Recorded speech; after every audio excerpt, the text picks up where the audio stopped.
Hello guys, welcome back to ராய்ராஸ் சமையல். நம்ம இன்றைக்கி உதிரியாக சேமியா ரெசிபி எப்படி பண்ணுறதுன்னு தான் நம்ம இந்த வீடியோவில் பார்க்க போகிறோம். ஃபர்ஸ்ட்டு சேமியா பண்ணுறதுக்கு கீழே அடிகனமான பாத்திரத்தில் தண்ணி வச்சுட்டு அதுக்கு மேலே நான் இட்லி பாத்திரம் வச்சுருக்கேன். சேமியாவை ஒரு 2 வாட்டி நல்லா வாஷ் பண்ணிக்கோங்க. ரெடிமேட் சேமியாவை வாஷ் பண்ணிவிட்டு இந்த மாதிரி இட்லி பாத்திரத்தில் அப்படியே ஸ்ப்ரெட் பண்ணி வச்சிங்கன்னா ஒரு 10 to 15 minutes, 10 minutes இந்த சேமியா வெந்து வந்துடும். இது வந்து ஈஸி மெத்தட் ஆஃப் குக்கிங்னு சொல்லுவேன். நிறையா பேருக்கு சேமியா வந்து உதிரியாக மிக்ஸ் பண்ண வராது. நம்ம வந்து அதுக்கு தேவையான வெஜ்ஜீஸை கட் பண்ணிக்கலாம். கேரட், பீன்ஸ், இஞ்சி, பச்சை மிளகா, ஆனியன். இது வேகிறதுக்குள்ளே நம்ம அதை ரெடி பண்ணி வச்சுக்கலாம் வெஜ்ஜீஸையும். உங்களுக்கும் இதே ப்ராப்ளம் இருக்குன்னா எனக்கு கமெண்ட் செக்ஷனில் சொல்லுங்கள். இது நான் வந்து என்னோடய மதர் இன் லா வீட்டில் வந்து தான் கற்றுக்கிட்டேன். ஏன்னா என்னோடய மாமியார் வந்து இப்படி தான் பண்ணுவாங்க சேமியாவை. எங்கள் அம்மா வந்து ஈஸியாக பண்ணி முடிச்சுருவாங்க. இந்த சேமியா பண்ணோன்னா கண்ணளவு தண்ணி ஊற்றினா போதும்னு சொல்லிட்டு முடிச்சுருவாங்க.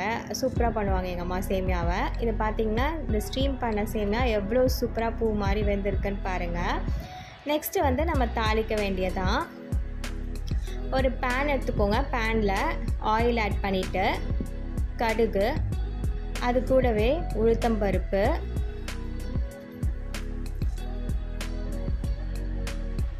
அடுத்ததாக கடலைப்பருப்பு, கருவேப்பிலை. இது நல்லா பொரிஞ்சதும் வெட்டி வச்ச வெஜ்ஜீஸ்லாம் ஆட் பண்ணிக்கலாம். ஆனியன், இஞ்சி, பச்சை மிளகா, கேரட்டு, பீன்ஸ். இது எல்லாத்தையும் நம்ம இந்த ஆயிலில் ஆட் பண்ணிக்கலாம். ஆட் பண்ணி முடித்ததும் நம்ம வந்து அதை லைட்டாக ஒரு கிளான்ஸ் மிக்ஸ் பண்ணி விடுங்க. அதுக்கு தேவைக்கு நம்ம காய்கறிக்கு தேவைக்கு சால்ட் ஆட் பண்ணிக்கலாம். இதையும் லைட்டாக மிக்ஸ் பண்ணி விட்டுட்டு நம்ம வந்து 1/4 கிளாஸ் அளவுக்கு நான் தண்ணி லைட்டாக ஆட் பண்ணிக்கிறேன். ஏன்னா நம்ம வேக வச்ச சேமியா ரொம்ப ரஃப்பாக தெரியும்.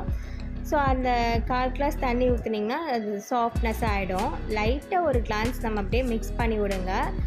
சூப்பராக உதிரியாக சேமியா நமக்கு அட்டகாசமாக ரெடி ஆகிடும். இது மாதிரி நீங்கள் சேமியா எந்த மாதிரி வெரைட்டி சேமியாவில் கூட நீங்கள் இதை ட்ரை பண்ணி பார்க்கலாம். கம்பு சேமியா, கேழ்வரகு சேமியாவும் இதே மாதிரி மெத்தடில் ட்ரை பண்ணி பாருங்கள். அவ்வளோதான் இதோட ஃபைனல் அவுட்புட். சூப்பராக அட்டகாசமான சேமியா ரெசிபி தயாராகிடுச்சு. இந்த வீடியோ உங்களுக்கு பிடிச்சிருக்கோன்னு நம்புகிறேன். பிடிச்சிருந்தா ஒரு லைக் பட்டன் தட்டி விட்டுருங்க. மறக்காமல் ராய்ரா விலாகை சப்ஸ்கிரைப் பண்ணிவிட்டு பாருங்கள்.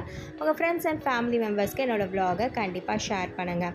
பக்கத்தில் இருக்க பெல் ஐக்கானையும் டச் பண்ணிக்கோங்க. அப்போ தான் நான் போகிற ரெசிபிஸ் உங்கள் நோட்டிஃபிகேஷன்ஸில் வரும். வீடியோ மிஸ் பண்ணாமல் பார்ப்பீங்க. அது வரைக்கும் tata bye friends. Take care. Bye bye.